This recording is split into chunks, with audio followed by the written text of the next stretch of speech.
monté en bombant le torse, il était le saint docteur un tel, vous savez, de telle et telle école bien connue là-bas à Chicago. Il a regardé autour de lui et ses pentecôtistes se regardaient les uns les autres. Il ne savait même pas de quoi il parlait. Il était tellement instruit, tellement intelligent, tellement brillant, il ne savait pas. C'est un peu comme ce sénateur ou cet homme qui vient de se porter candidat à la présidence et qui a été battu. Tuck Coots m'en a parlé. Quand j'ai prêché aux funérailles de Maman Ford et que je parlais de la résurrection, de l'assurance de la résurrection, aussi sûr que le soleil se lève, moi aussi je me lèverai. Aussi sûr que l'herbe mord à l'automne et que la feuille tombe de l'arbre, ils reviennent de nouveau. Quand la Terre reprend sa bonne position sur son orbite, ils doivent ressusciter. Tuck a dit, j'ai apprécié ce message, Billy. Frère Neville et moi, nous étions assis ensemble dans la voiture et j'ai dit, Tuck, il a dit, j'apprécie vos messages. J'ai dit, Tuck, je n'ai pas d'instruction. Il a dit, c'est justement ça qui est bien, voyez. Et là, il disait qu'il est allé voir, eh bien, je pense bien que cet homme me pardonnera. Je ne dis pas ça pour Adlai Stevenson. Vous savez. Et il a dit qu'il l'avait écouté pendant 15 minutes. Et M. Stevenson est un orateur tellement brillant. Enfin, supposément, vous savez que Tuck a dit qu'il doit avoir fait des études universitaires. Il a dit qu'il était assis là et qu'il s'est endormi. Et il a dit qu'il s'est endormi au bout de 15 minutes à l'écouter parler. Mais il a dit, avec ses études universitaires, c'est tout juste si j'ai compris quelques mots de ce qu'il a dit. C'était tellement recherché. Il a dit, vous ne m'avez jamais vu dormir pendant une de vos réunions, n'est-ce pas, Frère Branham? Alors, vous voyez, c'est la simplicité de cela. Tout simple. C'est là que Dieu se trouve. Mais en ce temps-là, ils étaient trop intelligents pour saisir le sens de la façon toute simple de Dieu de faire les choses. Ils trouvaient que cela manquait de raffinement. Il faut que ce soit raffiné. Il faut que ce soit très élégamment présenté. Sinon, ils passent à côté. Seulement, là, le grand Jéhovah était caché dans sa parole. Et il s'est fait connaître aux gens qui croyaient sa parole, en les sauvant et en accomplissant un message simple. Le message simple de Noé, Dieu l'a accompli. Remarquez bien ça.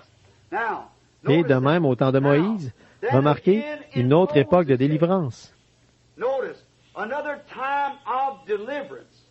Quand Dieu est sur le point de faire quelque chose pour délivrer son peuple, Dieu envoie un message au peuple. Et c'est tellement simple, comme nous le verrons dans l'ouverture des Sceaux. C'est pour cette raison que je voulais vous apporter ceci en premier.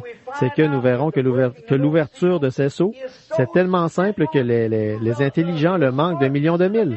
Voyez? J'espère que Dieu moindra pour cela. Voyez? Voyez? Ça passe par-dessus, simplement. Et c'est pour ça que j'ai pensé que le message de ce matin conviendrait bien pour poser un fondement sur la simplicité de Dieu.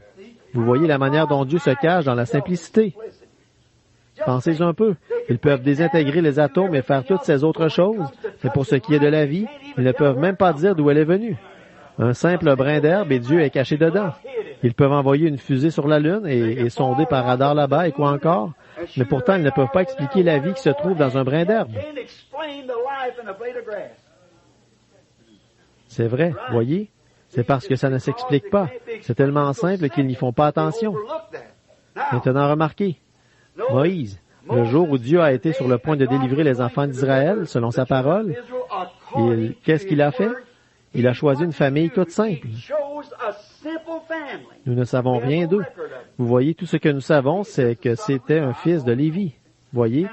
Et alors, et son épouse, il n'était probablement qu'un simple tripoteur de boue. C'est ce que le monde en penserait, là-bas en train de fabriquer des briques pour l'ennemi. Il n'était qu'un esclave quelconque au milieu d'Israël. Mais Dieu a choisi cette famille-là pour y susciter le libérateur. Une famille juive comme les autres, c'est tout. Il n'a pas du tout choisi quelqu'un de famille royale, une célébrité ou quelque chose du genre. Il n'a pas même choisi un sacrificateur. Il a choisi une simple famille comme les autres. Voyez, la simplicité. Remarquez ce qu'il a fait ensuite. Il a fait naître un enfant, un simple être humain. Il aurait pu décréter que le soleil les délivrerait, s'il l'avait voulu. Il aurait pu décréter que le vent les délivrerait. Il aurait pu décréter qu'un ange les délivrerait. Oh, alléluia!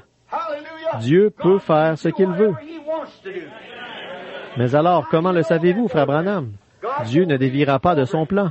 C'est ce qui nous fait savoir qu'aujourd'hui, ce doit être simple. Voyez? Donc, il œuvre toujours dans la simplicité. Dans la simplicité. Mais Dieu, au commencement, il aurait pu faire en sorte que ce soit le soleil qui prêche l'Évangile, ou que ce soit les vents qui prêchent l'Évangile, ou que ce soit un ange qui prêche l'Évangile. Mais c'est l'homme qui l'a établi pour le faire. Et il ne change jamais ça. Il n'a jamais établi des dénominations. Il n'a jamais établi des groupes d'hommes. Il a établi l'homme pour prêcher l'Évangile. Pas des machines ou des inventions mécaniques ou quelque être angélique. C'était l'homme. Et quand il a apporté la délivrance au peuple là-bas, il a envoyé un simple être humain, né dans une simple famille, au milieu d'une bande d'esclaves. Oh là là, quel Dieu merveilleux! Il se dévoile dans la simplicité. Maintenant remarquez, et il l'a fait instruire dans la sagesse du monde, pour qu'il puisse échouer, pour montrer que nous ne pourrons jamais être délivrés par la sagesse. C'est par la foi que nous sommes délivrés. Il a laissé aller recevoir une instruction tellement solide qu'il pouvait enseigner la sagesse aux Égyptiens. Il était tellement intelligent. Dieu était avec cette famille de gens tout simples, qui ne savaient peut-être même pas écrire leur nom. Et Moïse a fait des études très poussées. Il est parvenu à un niveau d'instruction tellement élevé qu'il pouvait enseigner la sagesse aux docteurs. Il pouvait en apprendre aux génies. Oui, et Dieu l'a laissé en arriver là pour pouvoir se manifester dans l'humilité, pour montrer que la sagesse n'a rien à y voir. Et Moïse, avec tout son génie, a échoué pitoyablement. Il l'a laissé en arriver là pour servir à ses fins, pour qu'il échoue. Et effectivement, il a échoué et il est tombé. Donc, pour montrer que ce n'est ni par la force, ni par la puissance, ni par la sagesse de l'Égypte, ni par la sagesse de nos écoles, ni par la puissance de nos séminaires, mais ni par les nombres de notre organisation, ni par la puissance de notre enseignement savant, mais c'est par mon esprit, dit Dieu. Sa sagesse s'était volatilisée. Elle avait disparu quand il a rencontré Dieu, là-bas dans le buisson ardent. Il a ôté ses souliers, il s'est abaissé devant l'humilité, et il a tout oublié de sa sagesse. Dieu, pour apporter la délivrance, il a dû l'instruire dans la sagesse, afin de le laisser faillir, pour montrer qu'on ne peut pas s'appuyer sur le bras de son propre entendement, ni sur l'entendement de qui que ce soit d'autre. Il l'a laissé faillir pour montrer sa main. Pouvez-vous voir ça? La raison pour laquelle Dieu a fait ça, c'était pour se manifester dans l'humilité. Et il a laissé Moïse accéder au plus haut rang, au point qu'il allait devenir le prochain pharaon. C'était un général puissant. D'après l'histoire, il a conquis, Moïse lui-même, les pays avoisinants. Ensuite, quand il a décidé de se consacrer à l'œuvre du Seigneur avec tout son talent, Dieu l'a laissé choir de tout son long pour qu'il puisse l'envoyer dans le désert et le vider de tout cela. Et ensuite lui apparaître dans l'humilité et l'envoyer là-bas, un bâton à la main, pour délivrer le peuple. Alors qu'il n'avait pas pu y arriver par une instruction militaire, par des études, par une formation scientifique, par la force des armes non plus, il n'avait pas pu y arriver. Alors il lui a donné un vieux bâton noueux du désert et il l'a fait avec lui.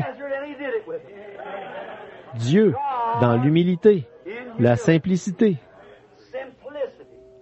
Dieu était dans le bâton et dans Moïse.